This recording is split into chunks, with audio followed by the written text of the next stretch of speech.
the Torah brings down the simon to direct us about reading certain parashiyos at certain times of the year. And the simon goes like this: Pikdu Pischu for a regular year, Sigru Pischu for a Muberes, for a leap year. I'll explain it in a minute. Menu v'atzru, Tsumu v'tzlu, Kumu v'tiku. And this is to give us a hint which parashiyos we read, what we read before Pesach, and what we read before Shavuot, what we read around Tisha B'Av, that's Tzumu Tzlu, Tisha B'Av, and then V'Es Chanon. Kumu is Nitzavim, before Tiku, before Rosh Hashanah. For our purposes, Menu v'Yitzru, Menu is count. We read the parasha of Bamidbar before Shavuot. This year we happen to slip in Nosai also. But usually Parashas Bamidbar comes before Shavuot. And the question is why? What is it about Parashas Bamidbar that we read before Shavuot? And the obvious answer is there's a counting. There's a counting in Parashas Bamidbar. And why do we count Klal Yisrael? The Midrash tells us this is to show Chashivusam, to show the importance of Klal Yisrael for the Rebbeinu Shalom. Chita is something that is counted, wheat. Nimshulu Klal Yisrael Chita. The Jewish nation is compared to wheat, and wheat is counted. Tevin about the nations of the world are compared to Tevin about, they're not counted. We are important for the Rebbeinu Shalom, so we're counted. There's another reason. I'd like to share a Midrash with you. The Midrash is in this week's parasha. B'midbar Sinai. Lama b'midbar Sinai. What is the significance of telling us that this took place in the Midbar Sinai? We know we're in the Midbar. Why are you telling me here in Midbar Sinai? Says the Midrash, Mikan Shonu Chachomim. There are three things that we learn from here. B'shleisha dvarim nitna Torah, b'eish, u'v'mayim, u'v'midbar. The Torah was given to us with three mediums: Eish, Mayim, and Midbar. Fire, water, and in the desert. We have to understand these three things because if the Torah was given to us through these three mediums and we are about to receive the Torah again, then we have to understand what these three mediums signify. And possibly this is the reason why we read Parashas Bamidbar before Shavuot. Let's work backwards. And I'll explain why we're working backwards later.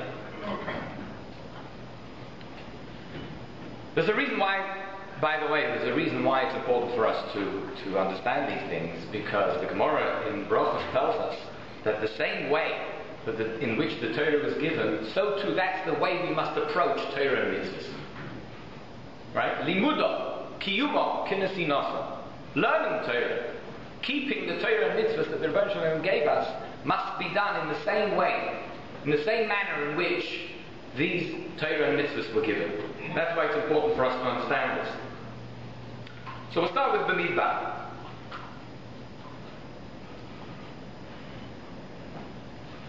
There's a lot of things, a lot of great things that Klal Yisrael acquired in the Midbar. Again, the Midrash tells us, Torah min ha-Midbar, Mishkan min ha-Midbar, the Torah, the Mishkan, the Sanhedrin, the Kahuna, Leviya min ha-Midbar, Malchus min ha-Midbar, V'atem tiyu li mamlechas Kohanim, the Goy Kodesh. All these great gifts the Rebbeinu Shalom gave us in the Midbar. Why in the Midbar? Why did the Rebbeinu Shalom give us all this in the desert?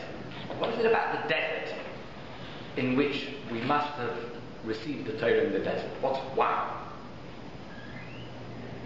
There's a few properties that the Midbar has.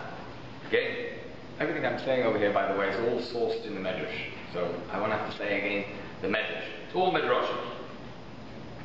Why was the Torah given in the Midbar? Says the Midrash also over here, She'iyu ha'koil shavim bo. She'iyu noslan on go'aretz, ha'yashevet shenikla b'tchuma imani koil bo. Imagine if the Torah was given in Eretz Yisrael once we already arrived in the land. So where would the Torah have been given? Shevet Binyamin. Reuben would have said, no, Torah should be given in my portion.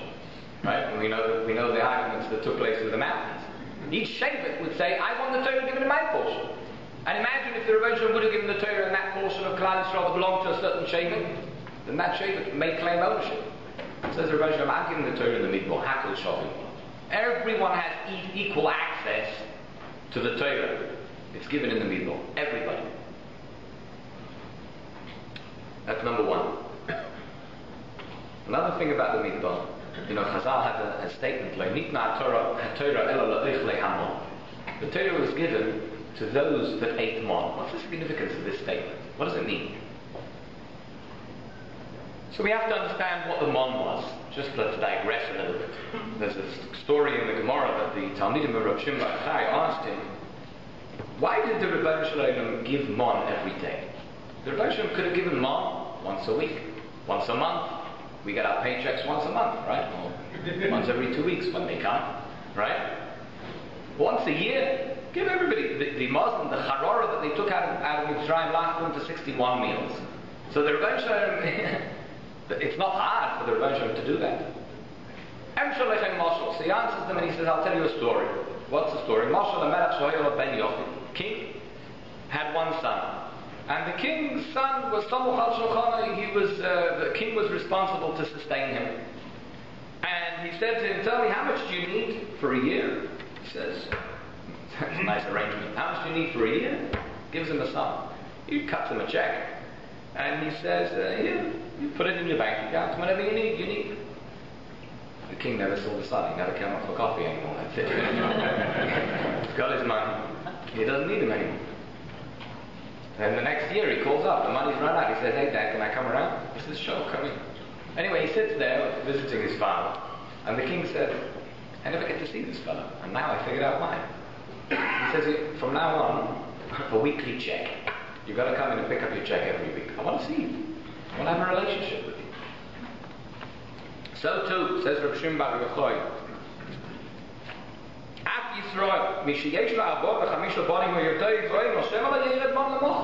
imagine a guy has a house full of kids, and he has to rely on the mon coming down tomorrow morning. What happens if he's not going to come? The children are going to starve. Says the Midrash, this was a mechanism through which Klal Yisrael in the Midbar for 40 years had a direct relationship with the Rebbe Shalom, davening to the Rebbe Shalom, make sure that it comes down to them.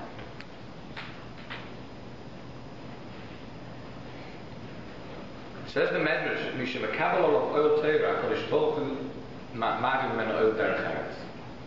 if a person sets his mind to keeping Torah and mitzvahs, then Torah and mitzvahs takes time. It takes time, and there's a sacrifice that we have to make. Right? I mean, today's a Yom Kippur, today's a holiday, but we're all here. We're all here gathered to study Torah.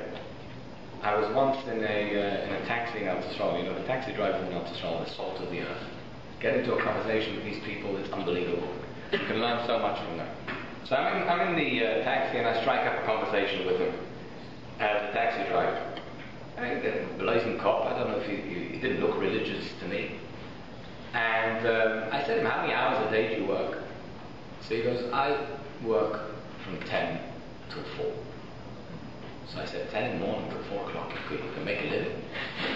So he says to me, Ata ben adam dati, you're a religious man.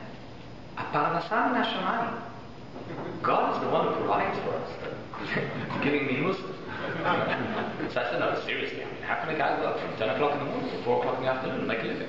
So he says, when I first started, this is what he told me, I'm not exaggerating, but he says, when I first started working when I was young, I worked like a dog. I would wake up at 5 o'clock in the morning and take runs to the airport, and I would come home at night at 10 o'clock at night, wiped and exhausted.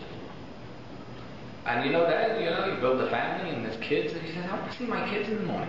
I want to send them off to school. I want to be there when they come home from school. I want to eat supper with them. I want to do homework with them. I want to spend time with my family. And you know what I realized? After many months of trying both systems, at the end of the month, the money's the same. From an Israeli taxi driver, not a religious fellow by the looks of things anyway. I mean, from his words, you're the religious guy. Don't you know this? So, it's clear that For a person to set aside time for learning, for a person to designate and limit his time at work, this is a sacrifice. So that's Bamidbar. Bamidbar is the idea that we have to place our faith in the Rebbeinu Shalom and put ourselves like a midbar in order to receive the Torah. And the third thing about the midbar, the interesting thing about the midbar, is, nobody goes to take a holiday in the Sahara Desert. We may go to Miami, which is warm, but there's a nice ocean in Miami. But who goes to the midbar? I mean, the midbar is not a place of tanugos. The midbar is not a place for physical pleasures. It's arid, it's dry, and people can't survive in the midbar. That's another lesson. Another lesson about Torah is that sometimes we have to sacrifice some of the finer things in life in order to have access to Torah and mitzvahs. It's another lesson to be learned from midbar. That's midbar. Let's move on to mayim. What is mayim? What's the significance of water? The Midrash, the Gemara says, why is it that the words of Torah are comparable to water? Those that thirst should go to water, meaning Torah is like water.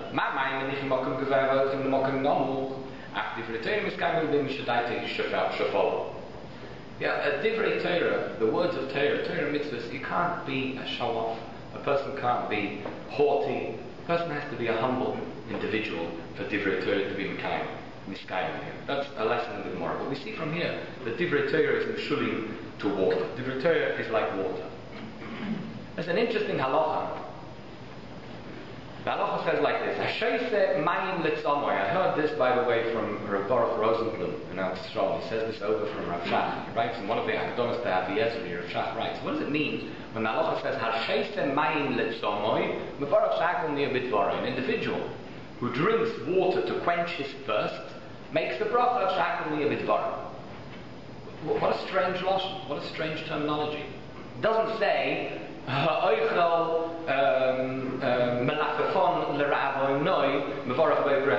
man who eats a cucumber when he's hungry should make very big dam. Or somebody who eats bread to satisfy, satiate his hunger should make a mitzvah. It doesn't say that. Why, when it comes to water, does it say Hasheise mayim litzom? And of course the halachic answer is that it depends why you're drinking the water. And that's a different discussion. Says Rav Shach, you know what the symbolic meaning behind this is? It's to teach us a lesson about Torah. Mayim, referring to Torah. Hasheise mayim letzom oil. Says Rav Shach, you want to know the proper approach to keeping Torah mitzvahs? It has to be like a thirsty man drinks water. You ever been on the golf course after a hot day? Right? I don't know what. Today it's golf. My day it was basketball, football, cricket, right? If you've been on a hot day and you need a cold drink of water and you make a shakal before and then you drink the whole cup down, it's tomoy, right? You're thirsty. That has to be a person's approach to Torah and mitzvahs. With thirst. Like the Mechilta tells us, Vayelchu, Shleishes Yomim Bamidbar V'lei Motti Moyim, is referring to the fact that they were going in the desert and there was no learning of Torah. By the way, that's why Chazal instituted the concept of Kriyas Torah 3 times a week, that there should never be a period of 3 days that Klal Yisrael doesn't study Torah. A person must approach Torah mitzvahs like a thirsty man. Like a thirsty man. Listen to what the Torah of the BAYT says. V'yistakel on the matzah v'yideh shetivrei Torah mishulim b'mayim u'v'alechem. What has it got to do with lechem and mayim? To teach you, says the Torah of the BAYT. Just like it is impossible for a man to live without bread and water for a single day, so too a person cannot live without Torah and mitzvahs even for a single day. This is how we must approach Torah. Here's a story. You know the famous story of Rabbi Akiva. One time, one of the stages in our history, one of the many stages in our history, the Malchus made a decree that we can't learn Torah, we can't learn and teach Torah. And Papas Ben Yehuda comes and he finds Rabbi Akiva, he's teaching Torah in public. And he says to him, aren't you nervous that you're going to get caught? They're going to put you to death. So he says, I'm going going to explain this to you with a mashal. There was once a fox who was walking along the riverbank. It's a famous story. And he sees the fish in the water swimming around. And they're nervous. He says, what are you nervous about? So they said to him, we're worried that the fisherman is coming with his net and he's going to capture us. So he says, why don't you come up to the dry land? Let's live together. So they said to him, you're the sly fox, you're supposed to be a bright animal? Fool! You're a fool.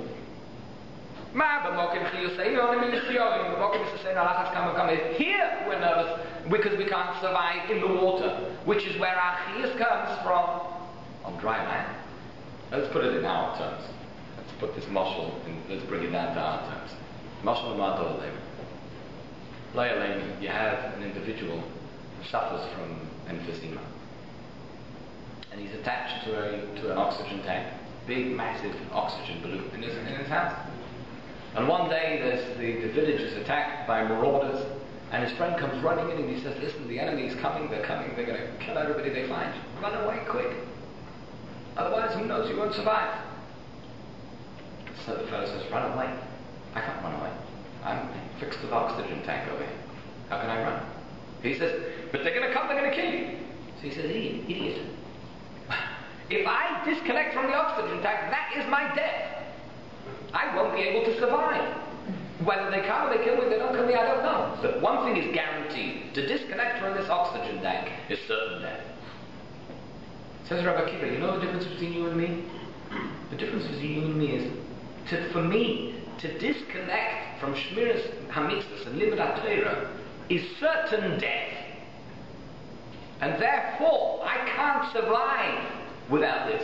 Whether or not the Romans are going to come and kill me, I don't know. I know for certain if I don't learn Torah, if I don't teach Torah, then my life is over.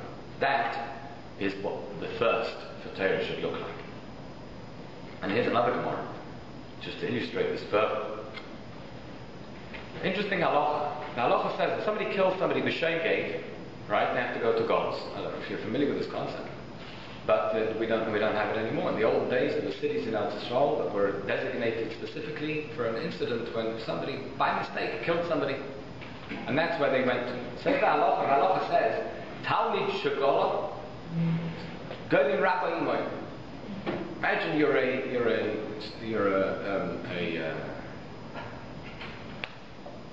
student, or you're a congregant. I don't know, Rabbi Shiner, if it applies to a congregant in a shul, but it may apply to the same way, I don't know. Imagine you're a congregant in a shul, and by mistake you're on a ladder, you're painting your roof, and you fall down, and there's somebody who happens to be walking under the ladder. You have to go to gods. The rabbi must come with you. Not just the rabbi, says in some places, it says the whole yeshiva has to come. Why? The rabbi, the Rosh Yeshiva, the whole yeshiva has to go to gods because this one guy killed somebody by mistake. What's pshat?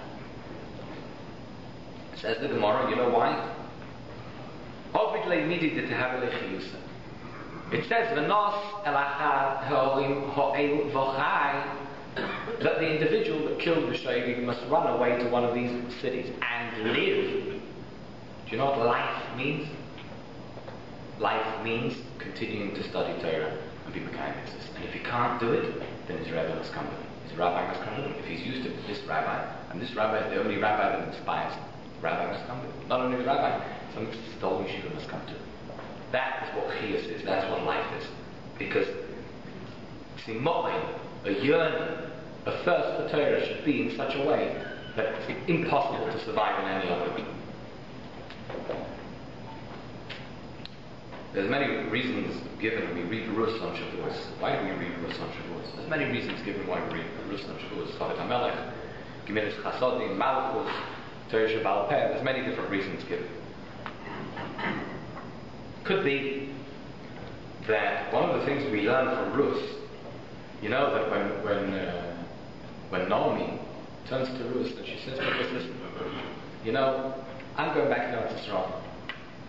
She says to Rus and Orpah, you and Orpah, you should stay here. You have nothing to follow me for. And they argue with her. They want to come with her. And she says, you don't understand. You're going to come to Saul, I'm going to be Magai. No one's going to want to marry you. No one is going to want to marry you. The halacha hadn't yet been given yet of Amoni v'lo Yamonis Mirechis v'lo Yavis. No one is going to want to marry you. You're going to remain old maids. So here you're nice malachim. There were princesses. What are you coming? You have everything. I can't support you. I can't provide for you. I have nothing. Your father, he's a wealthy man. He can provide for you. Stay here. So Orpah gives Naomi a kiss. She turns around. She goes back home. And Ruth says, I'm coming with you. I'm coming with you. She says, it's silly. It's pointless. She says, listen to what the Midrash says. She says,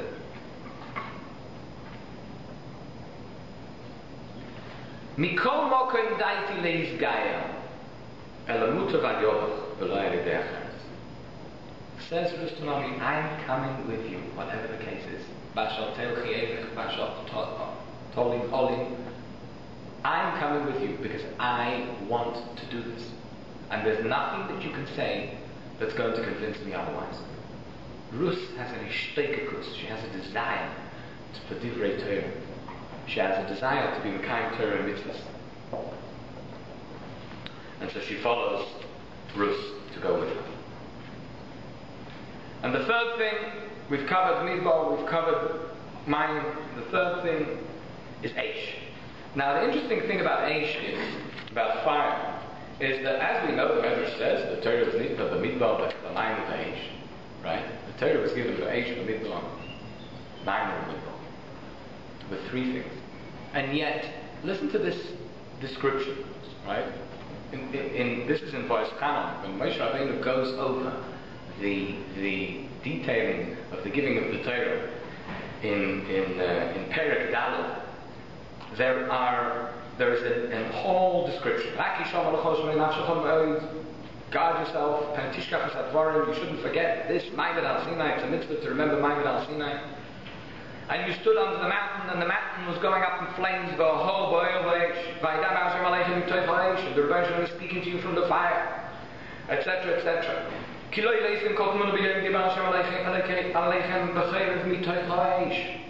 Rebbe appears in fire, and later on, again,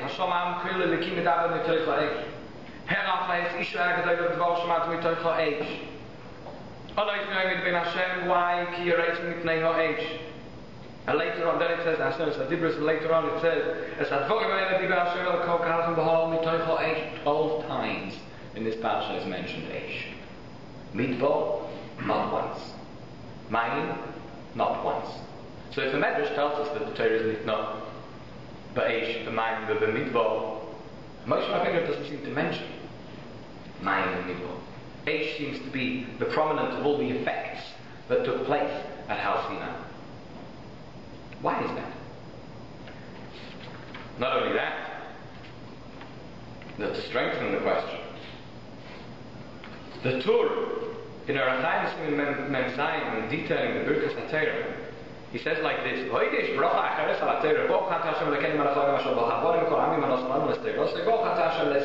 is the bracha that we make in the morning about Limud HaTorah and Kiyum HaMitzvos. A person should have in mind when they make this bracha,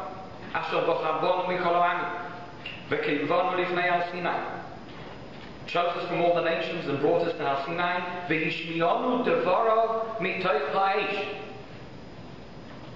Again, the Rebbe Shalom gave us the Torah mitoich ha'esh, from fire. This is important. He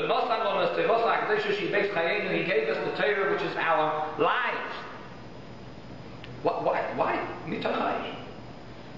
Why do we have to? Why does the Torah point out that part of the kavona, that part of the intent when a person makes a bracha of Hashem Rabban has to be mitoch ha'esh? What is it about Eish? If I tell you that there are tens and tens of midrashim that detail all sorts of incidents that took place where Tanoim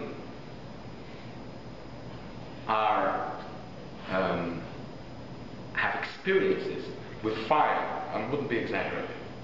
Tens. I have a lot here, I mean we can be here all day. But I'm going to choose a few. just to illustrate this point.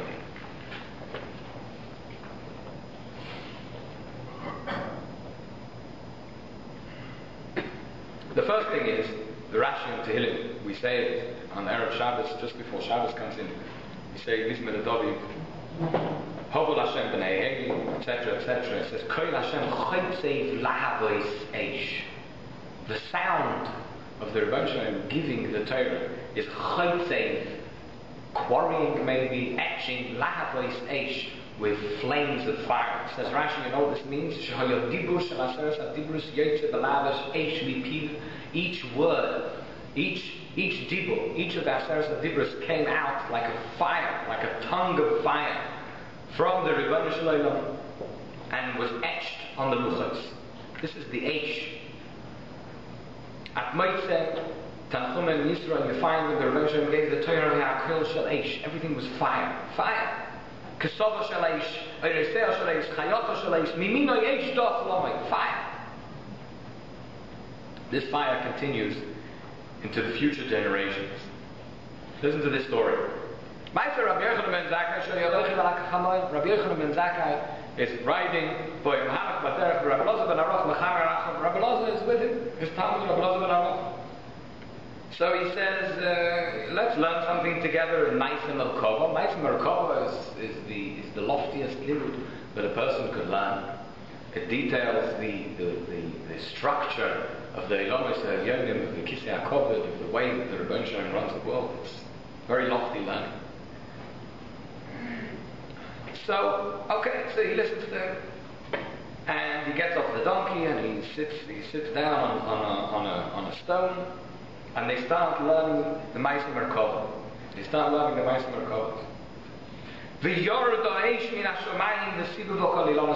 And a fire comes out from heaven and surrounds all the trees in the field. This minor, where this two great people are sitting and learning Ma'aseh Merkava, is surrounded by pillars of fire. You may say, look, Ma'aseh Merkava, heavy, lofty ideas. Regular Torah, that doesn't, regular Torah doesn't happen good. Well, Rabbi Akiva had a similar thought. Listen to this. Ben Azai was sitting and learning, and all of a sudden fire comes from heaven and surrounds him. I don't know what this means, by the way, this fire. I don't think that we should take it any less literally than it says it. The same way there was fire in El Sinai, so there was fire too. But fire. So they run quickly to Rabbi Akiva and they tell Rabbi Akiva, Ben Azai, come see, quick, Ben Azai is up in flames. I heard from the guys in the Beis Midrash saying that you're playing with fire. Right? Yeah, it was me. I struck the matches. Maybe you've been patching around with Merkava, maybe you're playing with stuff that's too high, maybe you're learning high Kabbalistic inyanim. No, no big deal. I was learning Torah. And then I went from Torah to learn Nevi'im, and then Nevi'im L'Ksuvim, and then I learned from Ksuvim. That's all. Tanakh. That's all.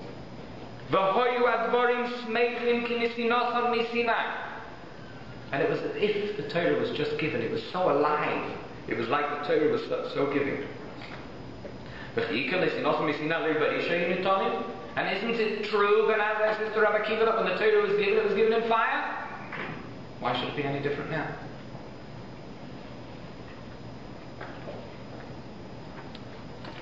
I'll tell you one more story, and then we'll wrap it. This is a fascinating story. Rabbi Elazar ben Beth was a very poor man, very, very poor man. And one day, he for some reason or another, he needed to let blood, give blood. In those days, that's what they used to do, was makis down. And it says after you let blood, you're supposed to eat something sweet to give yourself, to rejuvenate or give yourself some strength. Anyway, he didn't have anything to eat. The only thing he had was a piece of garlic. That's what he had at home. So he ate the piece of garlic. Not a good idea. And he fainted. And he was lying there in this faint, and Talmidim came to visit to check up on him. And they saw they saw like this. They saw in his sleep that he was crying, and then he was laughing, and then a spark came out of his face. A spark. That's what the Midrash says. Anyway, he wakes up. So they said to him, what was that about? We saw that in your stupor you were crying, and then you were laughing. So they said, I was having a discussion with Rabbi Shalom. No big deal. I was having a discussion with Rabbi Shalom. And I was telling the Rabbi Shalom, I was crying to the Rabbi Shalom, and I said, how long must I suffer? I have nothing. I'm a poor man. Rabbi Shalom, how long must I suffer? So I said, so it says to Rabbi Shalom, to Elazar B'ni, listen to this, Elazar B'ni, Elazar my son, would you like, if you want, I can be master of the world back to Teva, where we could start all over again, right? And maybe then you'll be born in a mazel of Ashiras. Then you'll be born into the what is the constellation horoscope, into the zodiac. Then maybe you'll have money. I'm going to make kulei ayvesh. Says Rabbi Elazar, all this you're going to do, and only then maybe I'll be born into the mazel of Ashiras. Then maybe I'll have some money. So then I had a different thought. Says Rabbi Elazar ben Rabbi. I said to Rabbi Hashem, tell me, how long more do I have to go? How long have I lived, and how long more do I have to go? In other words, how much more must I suffer in this world? So he says, don't worry, you've lived most of your life, you don't have much longer to go. So he says, okay, I'm reminded of a story.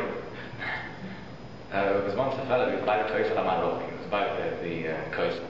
And he's standing there davening, and a guy comes over to him, a breast little guy comes over to the Koisel, and he starts davening to the Rebbe Shalom. He's davening, and a shrai. And he says, Ribono shel olam, he says, Rebbe Shalom, ten li pancha. Anybody who understands Hebrew, it means, give me a flat tire. So he says, give me a flat tire. And he carries on with this tale of this guy's davening. Anyway, he's wondering what this was about. So anyway, they have to get on the same bus. So he sits down next to him, he says, listen, I don't want to interfere with the manner in which you daven and in which you pray. So, but I couldn't help but overhear. What were you davening to? Rabbi should give you a flat tire? So he said like this, he says, Reb Nachman says that life is it's a cycle, like a wheel, right? And sometimes, a man he's got a lot of wealth, and then the cycle turns, and then he becomes poor. Sometimes a man is very poor, and then the cycle turns, and he becomes very wealthy. He says, right now, I'm doing great. He says, tell me pancha, give me a flat tire, leave it the way it is, don't mess it. So, that's what Rabbi Elazar, he says, well, what's going on? How long more do I have to go? He says, okay, not too long. Because, okay, what, just leave it. Says the Rebbe Shalom, because of this, that you left it alone. I don't know what this means, but whatever it is, it's a wonderful gift that he gets in the world to come. He gets a phenomenal gift in the world to come. And then it seems that the spark was a tzip, like we say, gave him a tzip. The Rebbe Shalom gave him a tzip. He gave him a flick on the face or something. That was the spark, the yochel that the Rebbe Shalom gave him. Right? This spark, right? This spark of fire, right, that they saw was the connection between the Rebbe Shalom and Rabbi Elazar ben Pados. Is another illustration of fire.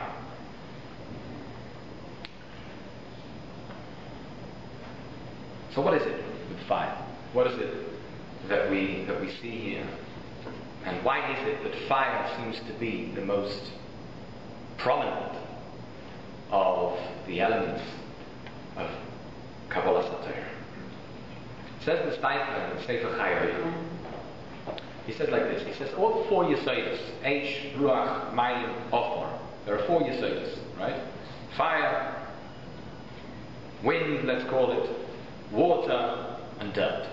He says all these four Yesodus, man can survive in. For example, if you take a guy, you bury him with his head sticking out of the ground, he can survive. A person can survive in dirt. Take a guy, put him in water, his head is out of the water, he can survive in water. Guy can stand on the top of the mountain and the wind is howling all over the place. The person can survive. So it's a statement. Put a person in fire, they can't survive. Mankind, humankind, cannot survive in fire. What's the significance of this? It says the statement like this.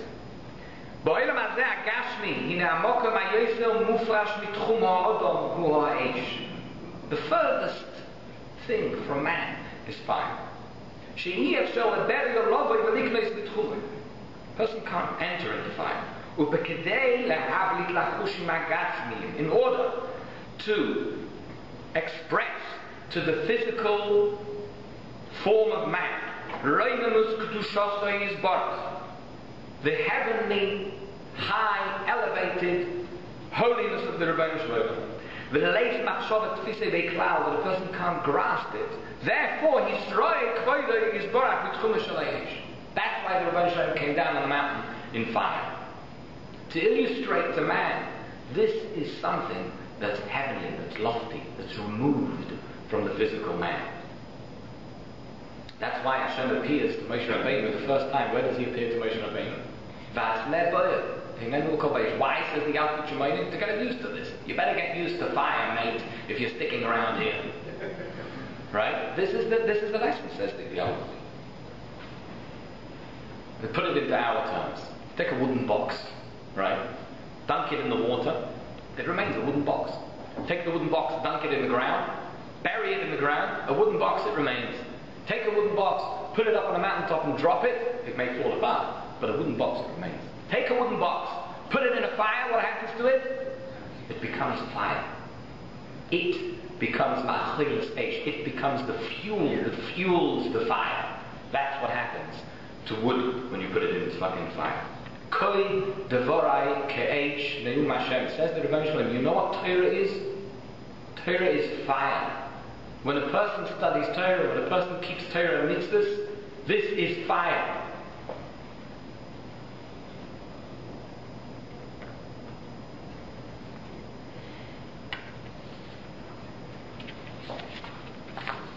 Hashomayim shomayim Hashem v'oretz masan livnei Odom. That was Vashkofa Rishona.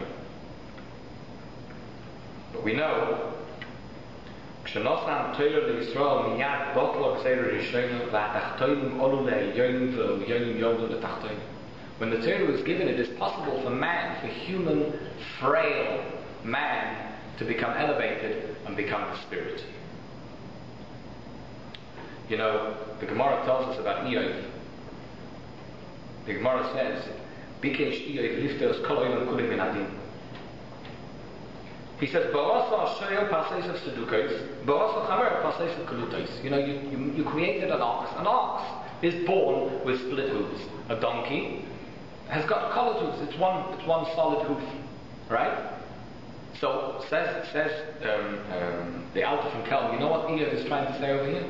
Eov is trying to say, you know, if you take super glue and glue together the hoofs of a kosher animal, it doesn't become treif. And if you take a saw and slice a niche into the hooves of a donkey, it doesn't become an ox.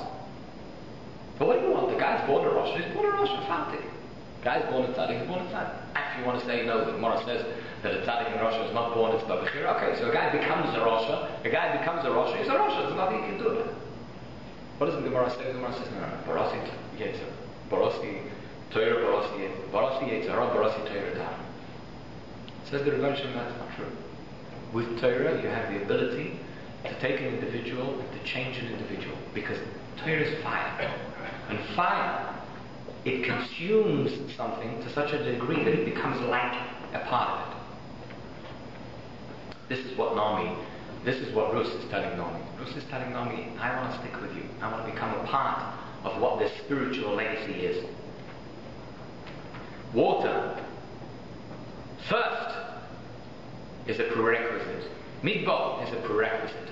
But H, fire, the reason why the most prominent of all features is fire is because this is what we have to strive to accomplish in our Shmiras HaTorah and our Limud HaTorah. You know, the Shalach Kodesh writes, this will end, that a person must rejoice in this Yom Tov more than in all other Yom Tov, because this is a day like Rosh Hashanah, and a person is judged on this day al Peiros Eilam. Peiros Eilam says the Shalach Kodesh Haneshomis HaPorochos Meilonei Shel HaKodesh Bol. This day of judgment that is coming upon us is the day of judgment of our spirituality. The day of judgment on our physical life, says the Shalach Kodesh, takes place on Rosh Hashanah. And the day of judgment on our spiritual life takes place on Shavuot. This is the time when we have an opportunity to reaffirm our commitment to Torah and mitzvahs, and to study and understand the way in which the Torah was given was through age, through fire, in the Midbar, in the desert, and in the water, and with water, and what these three ideals signify. We approach Torah with a thirst, and we mekayim it, then it is mitzaref us. It joins us together with Rabbi Shalom. And through this, we can be zeicher to the Bias Go Tzedek Mary Amen.